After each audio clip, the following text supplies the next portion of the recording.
আর একটা নতুন ভিডিও আপনাদের অনেক অনেক স্বাগতম। কাজ করার ফাঁকে কিন্তু এরকম পাহাড়ি সাইডে আমাকে বসে বসে একটুখানি মানে রোদ্দুর প্রচুর, তো তার জন্য কী করতে হয়, রোদ্দুরে গাছের ছাওয়া নিচে বসতে হয়। পাথর দিয়ে এরকম কিন্তু এখানে পাঁচিল করা হয়। চারিদিকটা দেখো এইরকমই পাঁচিল করা পুরো, ওই যে পাহাড়গুলো দেখা যাচ্ছে না, পুরো পাঁচিল করা। আমি এখানেই রেস্ট নিই মাঝে সাঝে। আর আমি বরাবরের মতো যেহেতু প্রকৃতিপ্রেমী একটা ছেলে, তাহলে প্রকৃতিক দৃশ্যই তোমাদের সামনে দেখাবো। ভালো লাগবে ভিডিওটা খুব।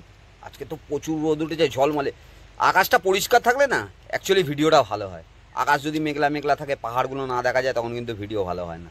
তাহলে ভিডিওটা যে কটা অংশ তোমাদের ভালো লাগবে আমাকে কিন্তু অবশ্যই কমেন্টস করে জানাবে তোমরা কেমন হয়েছে। তোমরা যদি একটু উৎসাহ দাও তবেই তো একটু ভিডিও বানাবো, নইলে বেকার ভিডিও বানিয়ে কোনো লাইক কমেন্টস যদি না পাই, তাহলে ভিডিও বানানোর তো কোনো উদ্দেশ্যই রইল না। ঠিক আছে, এখন কিন্তু যেহেতু রোদ্দুর উঠেছে না, প্রচুর জলের একটা আওয়াজ হচ্ছে, তলা থেকে জল বয়ে যাচ্ছে, সুন্দর এই রকম জায়গা। আচ্ছা, একটু এগিয়ে যাব, তোমাদেরকে অবশ্যই দেখাবো। দেখো এইরকম পাহাড়ি পথ, আর ওই দূরে পাহাড়গুলো, এইরকম পাহাড়ি পথ, তলায় একটা পাহাড়ি নদী বয়ে গিয়েছে। ঠিক আছে, পাহাড়ি নদীটা কিন্তু খুবই ভালো।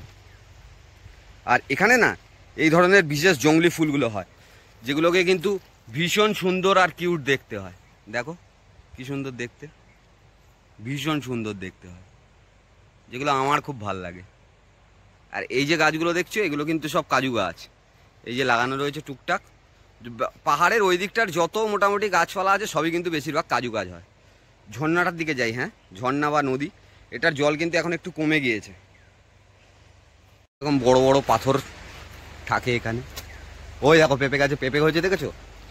কোন খাঁজে পেঁপে গাছে পেঁপে হয়েছে, দেখো কত পেঁপে। এখানকার লোকে ওই পেঁপেগুলো কিন্তু খায় না। একটু বড় করি, হ্যাঁ দেখো পেঁপে গাছে পুরো পেঁপে কিন্তু ভর্তি হয়ে আছে। ঠিক আছে, ভর্তি পেঁপে হয়ে আছে। এই রকম পাথর কিন্তু এখানে প্রচুর থাকে।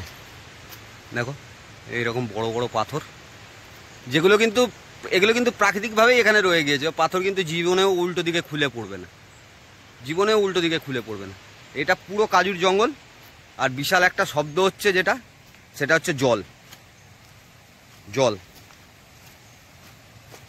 নালাটা কিন্তু ওখান থেকে আসছিল, এখানে আজকে দেখছি বাঁধ দিয়ে আবার সেই মানে জলটাকে ওই দিকেই করে দিয়েছে, মানে ওইদিকে জল যেতে দিচ্ছে না।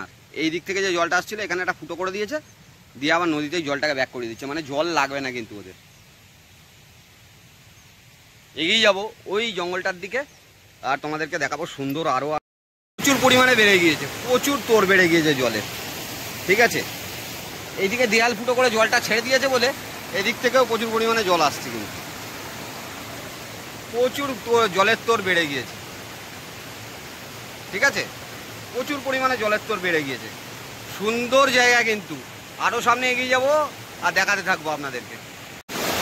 বরাবরই খুব ভালো, মানে এটা একটা নতুন সাইডে আমাদের আজকে ব্লাস্টিংয়ের কাজ চলছে, তার সেই জায়গাটা কি সুন্দর দেখো। কৃত্রিম উপায়ে বাঁধ করে দেওয়া আছে এখানে, এখানেও একটা ছোট্ট মতো বাঁধ করা আছে। জলগুলো কিন্তু ওইদিকে বয়ে যায় সুন্দরভাবে। এইরকম যদি একটু নিচু করে দেখাই, দেখো জলগুলো কিন্তু এখান থেকে এরকমভাবে বয়ে যায়, দারুণ দেখতে লাগে কিন্তু।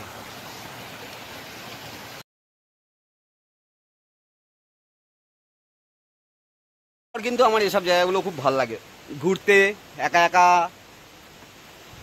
মানে উপলব্ধি একটা যে জিনিস থাকে সেটা কিন্তু এই জায়গাগুলো এলে আমি খুব ভালো পাই।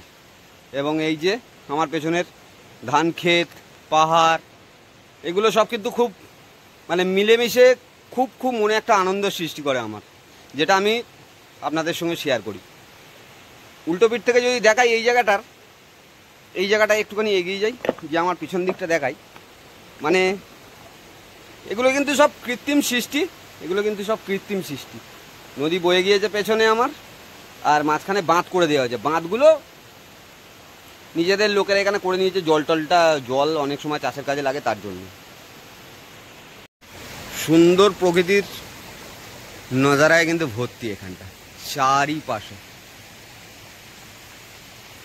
প্রকৃতি প্রেমিকদের কাছে কিন্তু দারুণ দারুণ ভিউ এটা। প্রচুর পরিমাণে কিন্তু ধান চাষ হয়েছে দেখতে পাচ্ছি। এখান থেকে যদি ভিউ নিই, ওই দূরে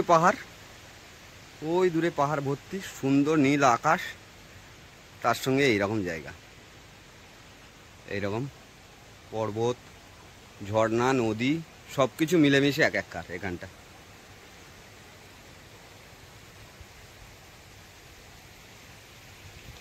একটা জিনিস পাওয়া যায় যেটা তোমাদের সামনে একটু শেয়ার করবো। এই দেখো, এই পোকাটা দেখতে পাচ্ছ? এই ধরনের পোকামাকড় কিন্তু খুব থাকে, যেটা খুব ভয়ানক হয়। ওই যে দারুণ সুন্দর এটাকে কিন্তু দেখতে। এই ধরনের পোকামাকড় কিন্তু প্রচুর থাকে এখানে লুকিয়ে পড়ে। আমি এদিকে চলে এসেছি, এবার এখানটার সিনটা তোমাদেরকে দেখাই একটুখানি। একটু ছোট করতে হবে। এখান থেকে দেখো এইরকম রূপ কিন্তু প্রকৃতি। ওদিকটা বেশি যাওয়া যাবে না, কেন আমার মেশিন চলছে তো, যেহেতু আমাদের ব্লাস্টিং হবে আবার আজকের একটা, তাই ওদিকটা বেশি গেলে এত শব্দ হবে যে বলার কথা না। এখান থেকে তোমাদেরকে দেখালাম। দেখো এখান থেকে কি সুন্দর জায়গাটা।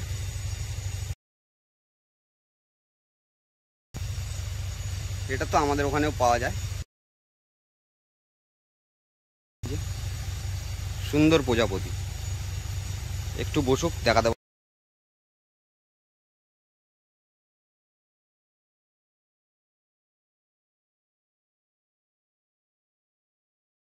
ওই দিকটা থেকে আমি এলাম।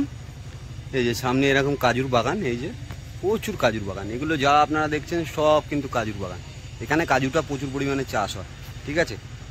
ওই যে সুন্দর প্রজাপতি ঘুরে বেড়াচ্ছে। আর এখানে কিন্তু একটা স্কুল আছে, সুন্দর সাজানো গোছানো স্কুল, কিন্তু সুন্দরভাবে সাজানো। এরকম প্রকৃতির কোলে কিন্তু এরকম স্কুলটা দারুণ বিভৎস সুন্দরভাবে সাজানো স্কুলটা। দেখো গ্রামের এই যে আতা গাছগুলো আছে, আতা গাছগুলো কিন্তু আতা পুরো ভর্তি হয়ে থাকে। দেখো বড় বড় আতা, এই যে প্রচুর পরিমাণে হয়ে আছে, কিন্তু প্রচুর পরিমাণে গ্রামে কিন্তু আতা গাছ খায় না এখানকার লোক। ওই যে গাছ ভর্তি হয়ে পেকে আতা রয়েছে, কলা গাছ রয়েছে, এরকম একটা পাতকুয়া থাকে গ্রামে। এগুলো কি গাছ? এই যে তলার যে গাছগুলো দেখা যাচ্ছে, এগুলো কিন্তু আপনার এলাচ গাছ। এই যে তলার যে এগুলো কিন্তু এলাচ, হলুদ, কলা গাছ ভর্তি। গ্রাম পুরো পরিপূর্ণভাবে সাজানো এখানকার প্রাকৃতিক সম্পদে। প্রচুর ভালো জায়গা।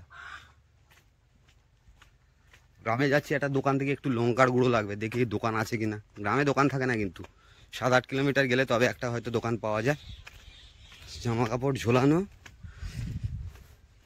এখান থেকেও প্রাকৃতিক দৃশ্য কিন্তু বিভৎস। এই যে মাঠে ধান চাষ হয়েছে সুন্দর, আর এইরকম সিন, এইরকম জায়গা পুরো। যত দূর যাবে পাহাড়, ধান, আর ওই হচ্ছে গ্রাম। এখানে বেশিরভাগ খ্রিস্টান অধিষ্ঠিত মানুষ থাকে। ওই সামনে একটা চার্চ। এগুলো খুব হয়েছে। এগুলো কি গাছ আমি নিজেও জানি না, এইরকম গাছ কিন্তু হয়ে আছে। আর এখানে আর একটা জিনিস দেখলাম, যেটা দেখার জন্য এলাম। এই দেখো মাকড়সা দেখতে পাচ্ছ কত বড়? একটু বড় করলে আরো ভালো বোঝা যাবে। সাইজ দেখো। ওটাকে উল্টো দিয়ে দেখাই, উল্টো দিক দিয়ে কত ভয়ঙ্করতম মাকড়সাগুলো এখানে হয়। দেখো সাইজ দেখো, দেখতে পাচ্ছ কিরকম, কত ভয়ঙ্কর। জাল বানিয়ে চুপ করে বেটা বসে আছে। আর একটা জিনিস যেটা দেখাবার জন্য এসেছি, প্রচুর পরিমাণে কিন্তু টক ঢেঁড়সের চাষ হয়। এই যে টক ঢেঁড়সের এইরকম চাষ করেছে প্রচুর। ওই যে দূরে পাহাড়, উফ সিন মানে দারুণ। আর এই গাছগুলো কিন্তু প্রচুর হয়ে আছে, এগুলো গবাদি পশুর খাওয়ার মনে হয়। বন্ধুরা আজকে এই পর্যন্তই থাকলো, দেখা হচ্ছে আর একটা নেক্সট ভিডিওয়। যদি ভিডিওটা ভালো লেগে থাকে প্লিজ একটু পেজটাকে বা চ্যানেলটাকে ফলো করে দিও, আপ্পা রঞ্জিত দত্তকে। আর যদি ইউটিউব থেকে দেখো তাহলে ইউটিউব চ্যানেলটাকে প্লিজ একটু সাবস্ক্রাইব করে দিও। তোমাদের ভালোবাসা ছাড়া তো বেশি দূর এগোনো যাবে না। তোমরা যত ভালোবাসবে তত দূর এগোতে পারবে, এই হচ্ছে মোদ্দা কথা। অতএব লাইক, কমেন্টস, শেয়ার চাই তোমাদের। প্রচুর ভালোবাসা পেলে তবেই এগোতে পারবো। নিত্য নতুন এইরকম ভালো ভালো ব্লগ নিয়ে আসবো, আশা রাখি তোমাদের ভালো লাগবে। ঠিক আছে, আজকের মতো রাখলাম। ওকে, বাই বাই, টাটা, দেখা হবে আবার একটা নতুন ভিডিও। ঠিক আছে, টাটা।